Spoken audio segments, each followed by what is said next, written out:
Vous écoutez Radio Air Libre. Dans la série Les Maudits, je propose de vous analyser aujourd'hui le fameux document d'Émile Zola, publié dans l'Aurore du 13 janvier 1898, lettre ouverte au président de la République de l'époque, Félix Faure.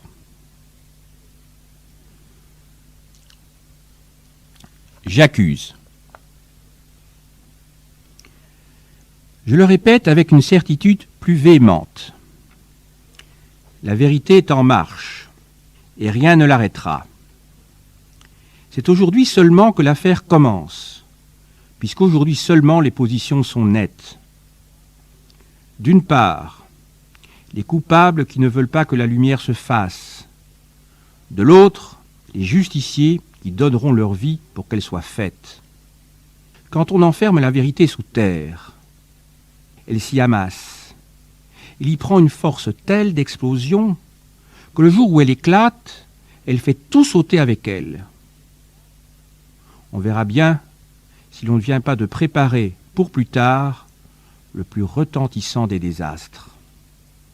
J'accuse le lieutenant-colonel du paty de Clam d'avoir été l'ouvrier diabolique de l'erreur judiciaire, en inconscient, je veux le croire, et d'avoir ensuite défendu son œuvre néfaste depuis 3 ans par les machinations les plus saugrenues et les plus coupables. J'accuse le général Mercier de s'être rendu complice, tout au moins par faiblesse d'esprit, d'une des plus grandes iniquités du siècle. J'accuse le général Bilot d'avoir eu entre les mains les preuves certaines de l'innocence de Dreyfus et de les avoir étouffées, de s'être rendu coupable de ce crime de lèse-humanité et de lèse-justice dans un but politique et pour sauver l'état-major compromis. J'accuse le général de Boisdeffre et le général Gons de s'être rendus complices du même crime, l'un sans doute par passion cléricale, l'autre peut-être par cet esprit de corps qui fait des bureaux de la guerre l'arche sainte inattaquable. J'accuse les 3 experts en écriture, les sieurs Bellhomme, Varinard et Couard, d'avoir fait des rapports mensongers et frauduleux, à moins qu'un examen médical ne les déclare atteints d'une maladie de la vue et du jugement. J'accuse les bureaux de la guerre d'avoir mené dans la presse, particulièrement dans l'Éclair et dans l'Écho de Paris, une campagne abominable pour égarer l'opinion et couvrir leurs fautes.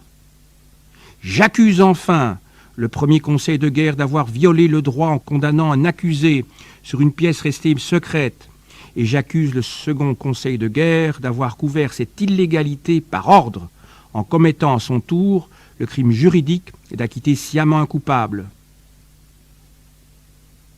En portant ces accusations, je n'ignore pas que je me mets sous le coup des articles 30 et 31 de la loi sur la presse du 29 juillet 1881, qui punit les délits de diffamation, et c'est volontairement que je m'expose. Je n'ai qu'une passion, celle de la lumière, au nom de l'humanité qui a tant souffert et qui a droit au bonheur. Ma protestation enflammée n'est que le cri de mon âme, qu'on ose donc me traduire en cour d'assises, et que l'enquête ait lieu au grand jour. J'attends.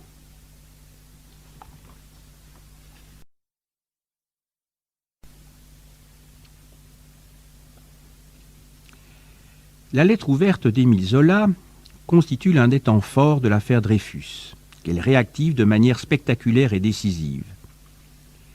Elle est aussi révélatrice de ses enjeux et de ses acteurs.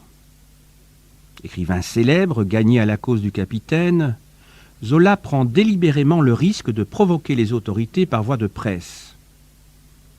Assuré du retentissement de son article, l'auteur s'engage, au nom de la justice et de la liberté, avec son arme préférée, la plume. Par là, j'accuse peut aussi être regardé comme l'un des moments clés dans l'émergence, à la faveur des événements, de la figure sociale de l'intellectuel.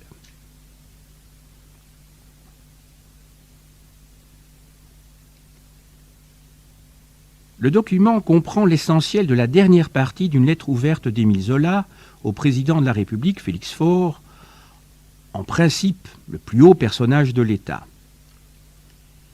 Destinée en réalité au lecteur des 300 000 exemplaires de l'Aurore, elle doit à Clémenceau, le directeur du journal, son sous-titre percutant « J'accuse ». Dans son intégralité, ce long article couvre les 6 colonnes de la première page et une partie de la deuxième. Repris en brochure, il tiendra sur 16 pages.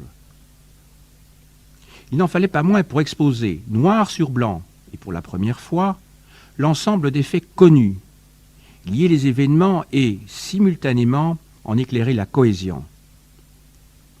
En forme de pamphlet, la conclusion de la lettre ouverte vise explicitement à susciter une réaction judiciaire des personnalités mises en cause et, au-delà, à alerter l'opinion publique.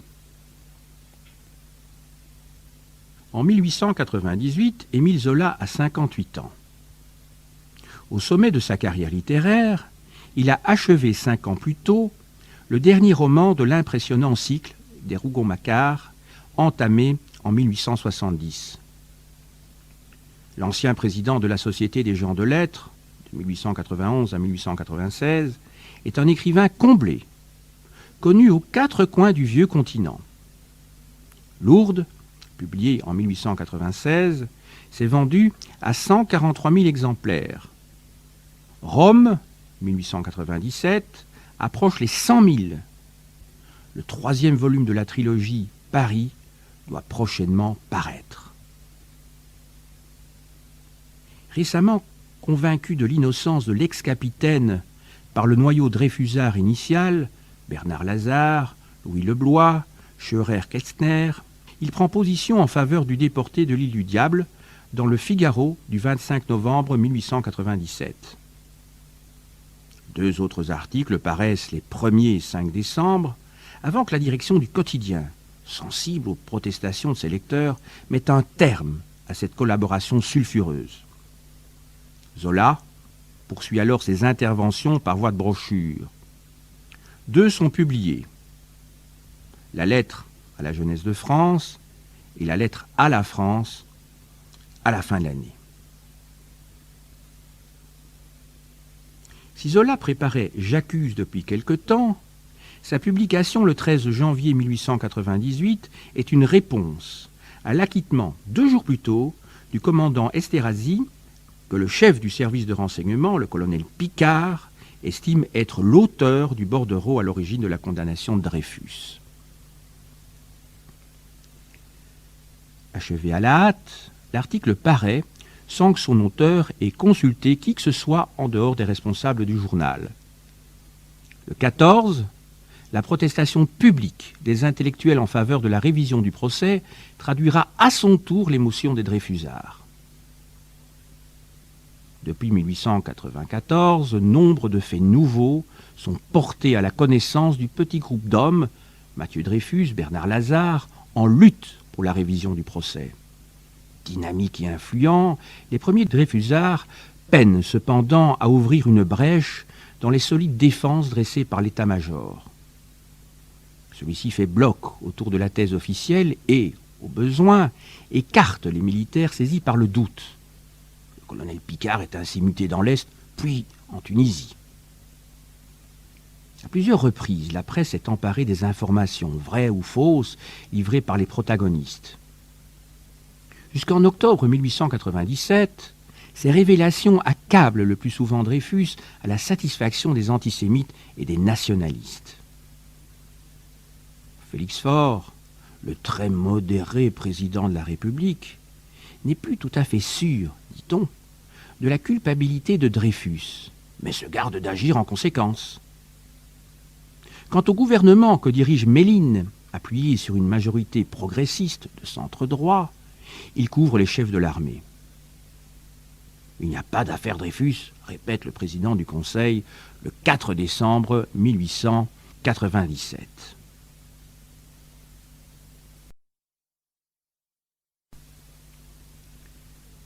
Plus qu'une simple conclusion dans laquelle Zola rassemblerait les principaux arguments développés, les extraits soumis aux commentaires justifient le sous-titre retenu et sur le fond, comme dans la forme, donnent tout son sens à l'initiative de l'écrivain. La première phrase du document reproduit, comme en écho ou en mot d'ordre, les termes mêmes par lesquels Zola terminait l'article paru dans le Figaro du 25 novembre. La vérité est en marche et rien ne l'arrêtera. Resté dans ses premiers écrits de Réfusard sur le terrain des idées générales et d'une critique ferme mais vague des adversaires de la révision, l'homme de lettres change de ton et de méthode. Démonstration précise et argumentée, J'accuse est d'abord un pamphlet. La maîtrise de la plume garantit l'efficacité du propos. Métaphore, sélection des adjectifs, sens de la formule, alternance de phrases longues et courtes dont le « j'attends » final offre le modèle absolu, etc., confirme le savoir-faire de l'auteur.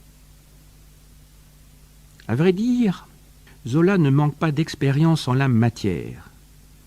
Ainsi n'avait-il pas craint, dans le passé, de polémiquer avec les bien-pensants à propos de Manet, publié en 1866, de La République, 1870, des critiques de l'Assommoir, 1877, et de Nana, 1880, ou pire, de la censure lorsque les autorités avaient interdit, en 1885, les représentations de la pièce de théâtre tirée de Germinal.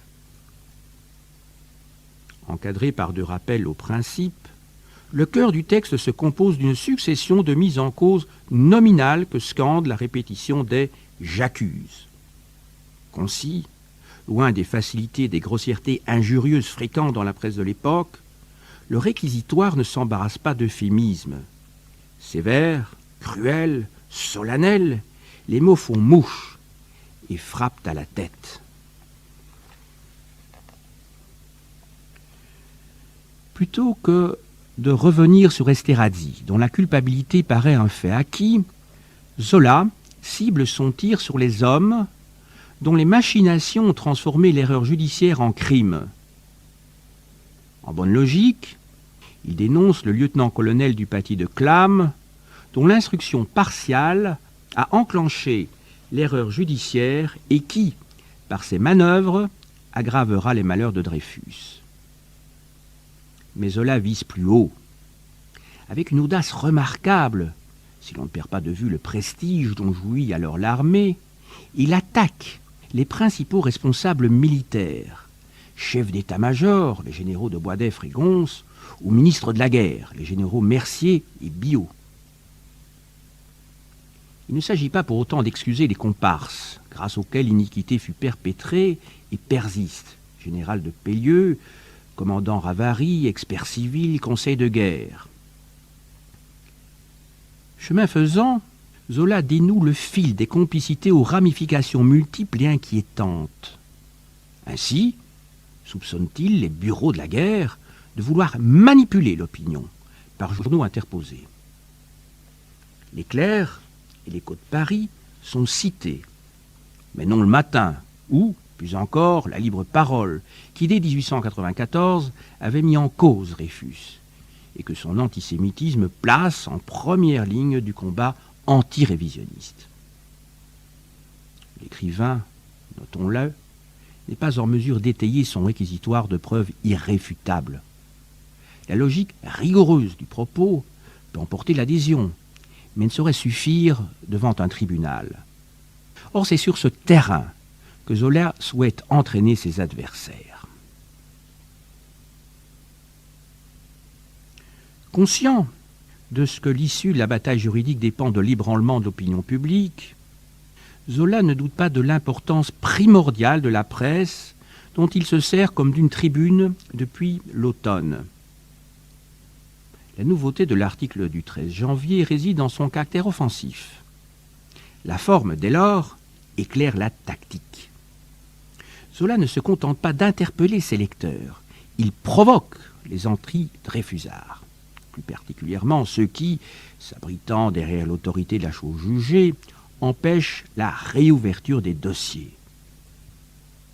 Pour tout dire, La technique n'est pas nouvelle. Avant Zola, Bernard Lazare avait souhaité qu'on la poursuive après la publication d'une première brochure.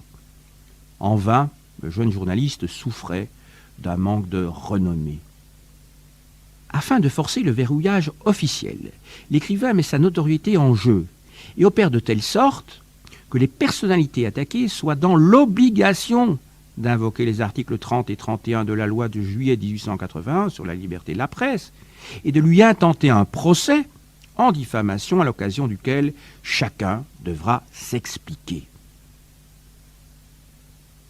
Périlleuse, l'option du procès confirme les certitudes du rédacteur et la vigueur d'un engagement qui, au nom des principes, amène à payer de sa personne. D'une lutte dont la dimension collective ne nuit pas, au contraire, à la reconnaissance pleine et entière des individualités particulières. En bref, d'une action dans et par laquelle les intellectuels, à la suite de Zola, se révéleront à eux-mêmes. Car si l'acquittement d'Esterhazy contraint Zola à boucler son article Fleuve en 48 heures, l'écrivain, instruit par sa propre expérience à la tête des naturalistes ou à la présidence de la Société des gens de lettres, réfléchit depuis longtemps aux responsabilités sociales et politiques des hommes de culture.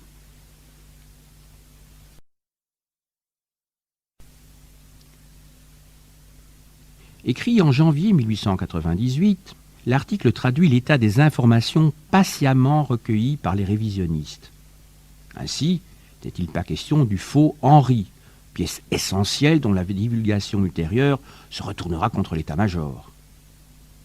Mais plus que ces inévitables lacunes, on notera qu'au moment de conclure, Zola, qui en mai 1896 avait signé un article intitulé « Pour les Juifs », et dont l'intervention de novembre 1897 dénonçait la haine raciale, ne juge pas utile d'insister sur les motivations antisémites du camp adverse.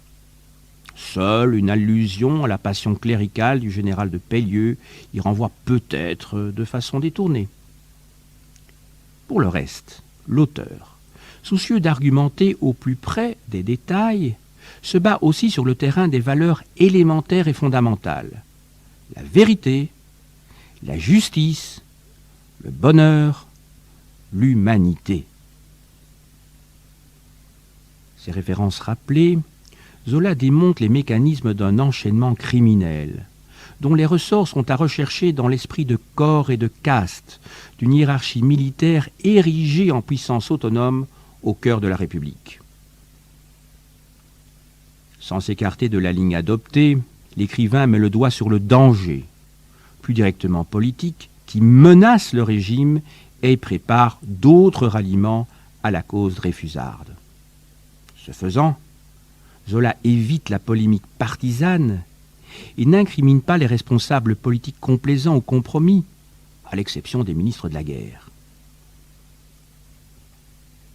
L'article aura dans l'immédiat les effets escomptés. Dans le camp Dreyfusard, certains s'alarment, à l'instar de l'ancien vice-président du Sénat, Scheurer-Kestner, et redoutent les conséquences de ce coup de force médiatique. Beaucoup, en revanche, s'enthousiasment et portent Zola au nu. Pour sa part, le socialiste Jules Guesde salue en connaisseur le plus grand acte révolutionnaire du siècle. Les passions se déchaînent, les anti-Dreyfusards traînent l'écrivain dans la boue, invoquent pêle-mêle ses origines italiennes et l'obscénité de ses romans. La Société des gens de lettres envisage l'exclusion de l'homme par qui le scandale arrive. Objet d'une haine tenace du côté des antisémites et des nationalistes, l'écrivain est traduit par le général Billot devant la cour d'assises pour diffamation de fonctionnaires. Afin d'empêcher le débordement prévu par Zola, le gouvernement ne retient contre lui que sa dénonciation des juges d'Esterhazy, auxquels il reprochait d'avoir prononcé un acquittement par ordre. En février 1898, le procès Zola se superpose à l'affaire. En dépit des efforts du président de la Cour, prompt à répéter que la question ne sera pas posée, les débats échappent aux témoins de l'accusation et révèlent l'existence du faux Henri. Le 23, L'écrivain est condamné à 1 an de prison et 3 000 francs d'amende. Après l'annulation, décidée par la Cour de cassation, un second procès confirme en juillet le premier jugement alors que Zola a quitté la France pour l'Angleterre, d'où il ne reviendra qu'en juin 1899. À cette date, le camp révisionniste, élargi et restructuré, s'apprête à remporter une double victoire juridique et politique. Modèle d'engagement retentissant d'un intellectuel au service d'une cause, J'accuse entrait dans l'histoire.